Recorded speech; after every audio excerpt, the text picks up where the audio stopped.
San Macario el Grande, presbítero y abad, 19 de enero.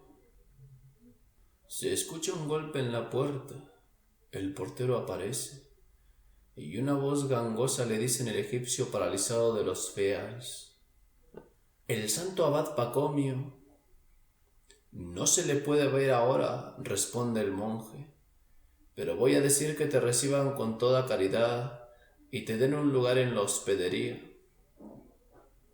«No vengo como huésped», contesta el desconocido. «Vengo a pedir al abad Pacomio que me admita en su congregación». Se cerró la puerta, desapareció el portero, y el aspirante pasó la noche a la intemperie. El diálogo se repitió los días siguientes con el mismo fracaso. Al quinto día se dijo al extranjero que con sus años no podía llevar la austera disciplina de la casa. Sin embargo, insistió y perseveró. Solo después de una semana pudo ver al abad Pacomio, el famoso fundador de aquel monasterio de Tavena, el más conocido de cuantos se levantaban en las soledades de la Tebaida superior. Ningún postulante podía entrar en aquella casa sin haberse sometido a esta prueba rigurosa. Así lo exigía la regla. Se encontró el abad frente a un hombrecillo de pequeña estatura, feo, raquítico y deforme. Vestía la indumentaria propia de los campesinos del Nilo: una blusa, un gorro, un calzón.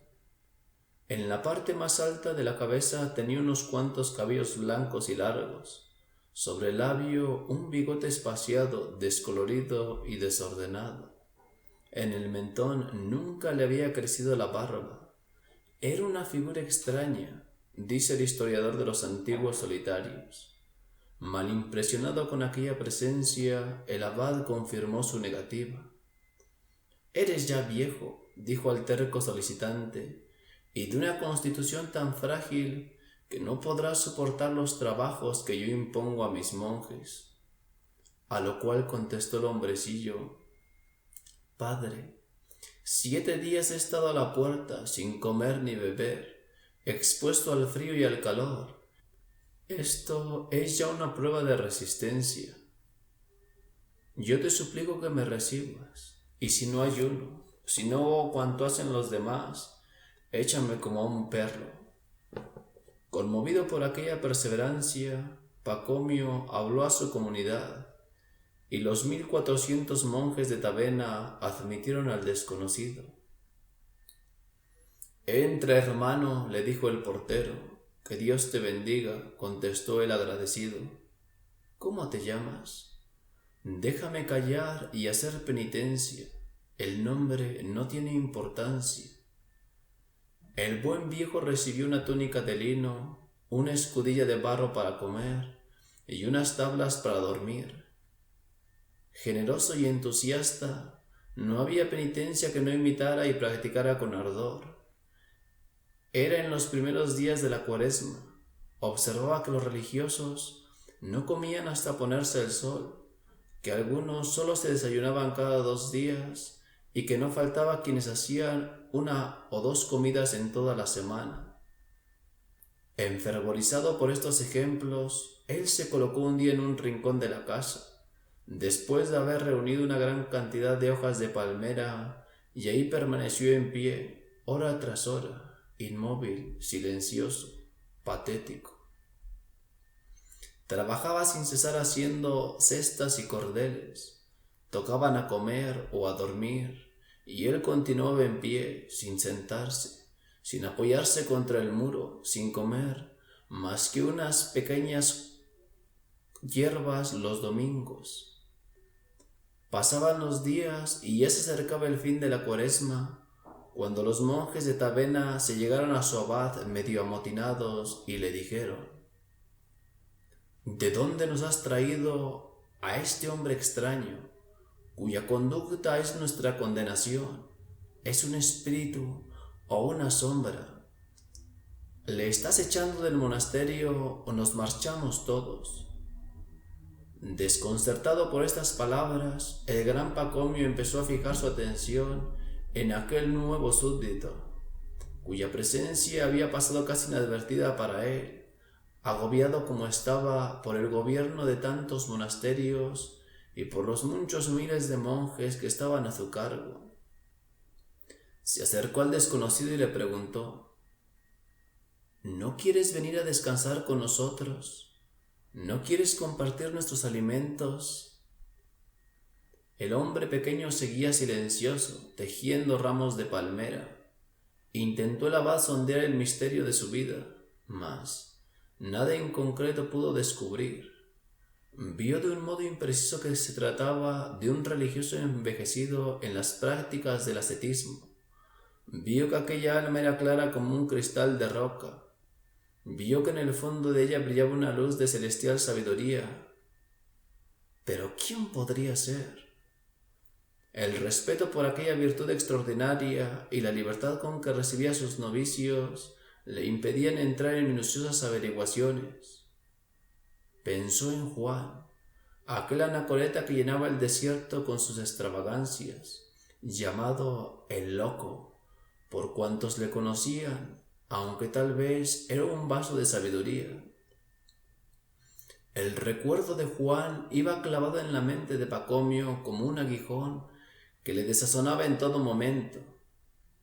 Un día Juan había llegado a la puerta del monasterio y, encarándose con el abad, le había dicho, levantando su túnica para dejar descubierto su cuerpo velludo y flaco: «Veo en ti al demonio del orgullo». Después, dando una patada al portero, quiso entrar violentamente en el claustro. «Si es para visitarnos», murmuró Pacomio, «entra. Esta es la casa de todos los hijos del Señor. No, es para formar parte de tu rebaño de esclavos». El portero cerró la puerta y el abad lo rechazó impaciente. Pero aún no había amanecido el nuevo día cuando corrió a arrodillarse ante él y le dijo: «Perdóname, hermano, por el amor de Dios». «Estoy borracho», murmuró el loco, entreabriendo los ojos. «Estoy borracho porque me he bebido el rocío de la noche en una copa de oro». «Perdóname», repitió Pacomio, pero Juan, echado en la arena y fingiendo dormir, le decía: «Déjame en paz», y continuó roncando más recio que antes. Al cabo de 2 horas se puso en pie, como movido por un resorte, y entre risas sarcásticas dijo al santo, que seguía arrodillado junto a él: «¡Ja, ja, ja! Te bendigo en nombre de Dios y te nombro obispo. ¡Ja, ja, ja, ja, ja! No, eso no es bastante para tu soberbia. Te nombro papa». Este excéntrico cultivador de falsos desvaríos se había convertido en una especie de conciencia viva del abad de Tavena. Cada vez que tenía algo de que arrepentirse, la figura del loco aparecía ante su vista, y la terrible carcajada sonaba en sus oídos. La idea de que el desconocido podía ser Juan le llenaba de zozobra. Además, era preciso descifrar el enigma de aquel hombre misterioso y silencioso que creaba en la comunidad una atmósfera de desasosiego. El abad empezó a rezar para que Dios le revelase el misterio, y después de varias horas de oración, oyó una voz que le llenó de espanto y al mismo tiempo de alegría.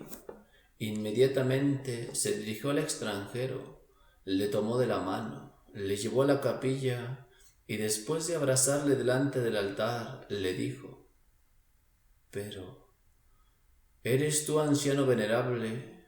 ¿Eres tú, Macario, el hombre cuya fama están llenos los poblados y los desiertos?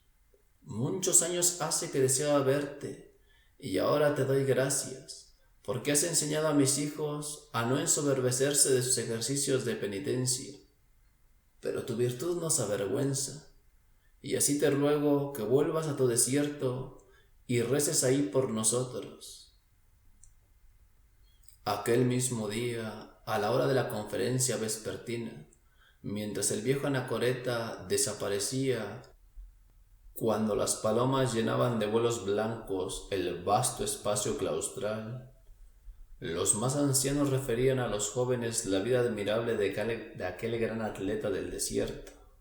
Uno decía: yo le conocí de joven, cuando recorriendo las calles de Alejandría, su patria, anunciaba su mercancía de dátiles, manzanas y grajeas.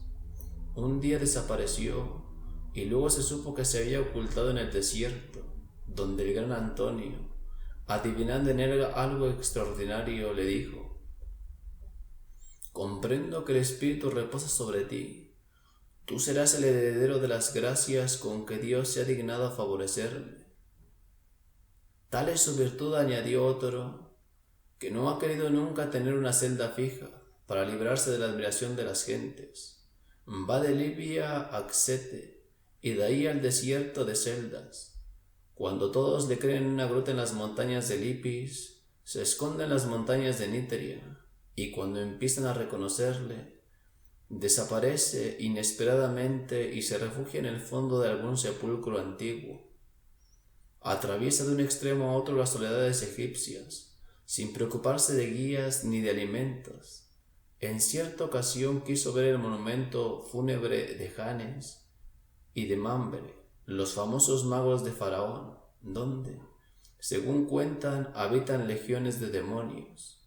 Guiado por el curso de los astros, caminó 10 noches consecutivas, sembrando gran cantidad de hojas de palmera para marcar la ruta.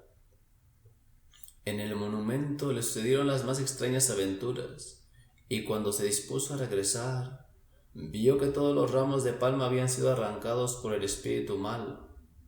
Lejos de enfadarse, le habló en alta voz, agradeciéndole aquella ocasión que le proporcionaba de ejercitar la paciencia, y apoyado en su báculo caminaba animosamente. El diablo que iba delante de él le ocultaba los pozos y los manantiales, de manera que durante muchos días ni una gota de agua pudo beber. Le pareció de momento que cerca de él iba una joven que llevaba un cántaro de agua y le invitaba a tomar un vaso. Echó a correr tras ella, pero siempre la veía a la misma distancia, así durante 3 días, hasta que al fin se le presentó un rebaño de vacas salvajes.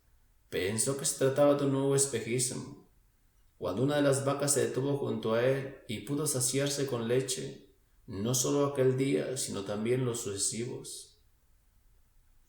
«Hombre admirable», exclamó Pacomio, «razón tuvo el gran Antonio de amarlo como a un hijo». Otros contaban sus milagros. Infinitamente clemente, jamás negaba a nadie en el socorro de los dones celestiales. Hasta hubo una hiena, vecina suya, que teniendo un cachorrillo ciego le dejó a la entrada de su cueva para que le sanara. Él, compadecido del animal, humedeció sus ojos con saliva y así los abrió a la luz. Desde entonces ya no volvió a escupir. Yo he visto, añadía, a los monjes que en Nitria y Axete viven alrededor de Macario y se llaman sus discípulos. ¡Oh espectáculo celestial! Entre ellos no hay nunca una discusión ni una envidia. Lo único que parece interesarles son las verdades eternas y las alegrías de la contemplación. Más que hombres, se diría que son ángeles bajados de los cielos para rodear al dulce solitario que los guía por el camino de esta vida. Cuando alguno de ellos es llamado a compartir con los bienaventurados las delicias del paraíso, todos los demás le besan en la frente y se despiden de él llorando. A veces, al entonar los cánticos sagrados, entre sus voces suenan los de los serafines de Dios. Yo las he oído, hermanos, y también he oído la voz del gran Antonio, que nunca abandona a su hijo predilecto y baja todas las tardes del paraíso a visitarle. Entretanto, el famoso anacoreta se acercaba a su soledad, envuelto entre las nubes de arena y los ardores tropicales. Iba a continuar su vida de penitencia y sus luchas con el demonio. Satanás, le combatía con la sutil estrategia a la cual el diminuto asceta respondía con un ánimo indomable. Un día, para vencer el espíritu de la lujuria, se metió desnudo en un estanque de aguas cenagosas cubierto de avispas, y ahí permaneció 7 meses. Al salir, pareció un leproso, y sus mismos discípulos no le reconocían sino por la voz. En otra ocasión oyó una voz que le decía: «Toma tu cesto y ve a la ciudad para curar a los enfermos». El consejo parecía digno del cielo, solo que Macario, acostumbrado a las astucias de Satanás, decidió no obedecer el mandato hasta no estar cierto de su origen divino. Se acostó pues con los pies fuera de la celda y dijo a los demonios: «Si son ustedes los que me mandan que me vaya de este sitio, jálenme las piernas para obligarme a andar». Así permaneció largo rato, hasta que, al llegar la noche, arreció la tentación. Entonces, tomando un cesto lleno de arena, se lo cargó a la espalda y se echó a correr. Así anduvo durante algunas horas a través del desierto, hasta que a la mañana siguiente un monje de Antioquía, amigo suyo, Teosebio Comestor, le encontró dando traspiés como un ebrio y le condujo a su celda. De las derrotas que infligía el maestro, el enemigo trataba de vengarse de los discípulos. Un día Macario se encontró cerca del convento vestido de médico y llevando una gran cantidad de frascos. «¿Para qué es esto?», preguntó el santo. «Para los frailes», contestó el espíritu malo. «¿Cómo para los frailes?». «Sí, para hacerles beber mis elixires. Ya ves que estoy bien provisto. Si a uno no le gusta una bebida, le ofrezco otra, y otra, y otra, hasta que encuentra uno a su gusto». En otra ocasión, un poco antes de los rezos de la noche, oyó una voz que llamaba a su puerta. «¿Quién es?», pregunta. «Nada grave», le contestó una voz burlona. «¿Qué quieres, pues?». «Invitarte a un espectáculo que te hará reír. Enseguida lo verás». La risa no es un pecado ni mucho menos, pero los solitarios tenían en gran aprecio la gravedad. El abad Pombo, amigo de San Macario, se jactaba de no haberse reído en toda la vida. Macario fue a la iglesia, se armó interiormente con toda la seriedad. Apenas había atravesado la puerta, cuando se ofreció a su vista una multitud de enanos negros que se acercaban a los religiosos y con sus dedos les cerraban suavemente los párpados. Los pobres frailes caían uno tras otro víctimas del sueño. Tras esto, los diablillos se metían y les ponían las manos en las narices para hacerles estornudar o bostezar. Lejos de deleitarse con aquellos juegos, Macario se puso triste al ver el poder que el demonio tiene sobre los hombres. En cuanto a él, estaba decidido a desbaratar todas aquellas astucias, y su voluntad era tan firme que podía estar días enteros en contemplación, sin que ninguna cosa pudiera distraer su espíritu. «Fui a hacerle una visita», dice Palladio, el historiador de los antiguos anacoretas, «y lo encontré en su celda, tan estrecha que apenas si podía permanecer en ella sentado, y como le preguntara de qué manera dormía, me contestó que arrodillado. Luego, llevándome a un lugar cercano en el cual había una roca, me invitó a sentarme junto a él y me dijo: «Después de haber practicado todas las penitencias, sentí necesidad de elevar de tal modo mi espíritu durante 5 días que nada lo separara de Dios. Tapé pues la puerta de un sepulcro en el cual habitaba para que nadie pudiera advertir ahí la presencia de un ser humano, y a las 8 de la mañana, después de orar, empecé a decir a mi alma: ten cuidado de no bajar del cielo. Ahí tienes a los ángeles, a los arcángeles y a los querubines. Ahí tienes a los profetas, a los santos y a los bienaventurados. Ahí estás cerca de nuestro Señor Jesucristo, autor de todas las cosas, Padre de todas las maravillas, dispensador de todas las gracias, perdonador de todas las culpas. No te alejes de ahí, no desciendas, no te dejes atraer por las ideas viles que llenan este valle de amarguras. Después de pasar así 3 días y 3 noches, sin dejar un solo instante de exhortar a mi espíritu para que gozara de las celestiales delicias, noté que el espíritu del mal había concebido tal odio contra mi determinación, que penetrando entre las piedras trataba de incendiar mi cobijo. Como nada había ahí, a no ser la estera que pudiese incendiar, comencé por no hacerle caso, mas de pronto me sentí rodeado de llamas que abrazaban mi túnica y se retorcían lambiendo mi cuerpo.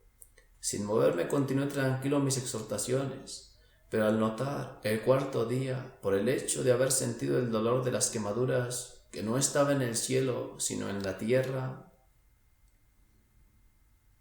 decidí abrir de nuevo la celda y contemplar las cosas del mundo, porque me pareció que esta era la voluntad de Dios. Cuando Macario terminó de referir este hecho de su vida, un águila vino a posarse en la roca sobre la cual estaba su interlocutor, y depositó a sus pies un pan de centeno. Lo partió el santo solitario en 2 pedazos, dando la mitad a su acompañante, y, después de haber comido y orado, le abrazó tiernamente, y se despidió de él, excusándose de no ofrecerle hospitalidad durante la noche a causa de la estrechez de su celda. Otro día fue a verle un gran escritor de aquel tiempo, llamado Rufino, que nos dejó el relato de amplios sucesos de aquella vida admirable. Cuando Rufino pasó por el desierto de Nitria, 5.000 monjes vivían bajo la dirección del santo anciano, observando una regla en la que él había condensado la esencia de la perfección religiosa. De ella son estos consejos. Hay que amar al abad como a un padre y temerle como a un maestro. Hay que amar a los hermanos como a compañeros en la gloria de Jesucristo. Hay que temer más el ocio que el trabajo. Después de haber sido la admiración de sus contemporáneos, murió este famoso anacoreta el 2 de enero del año 395.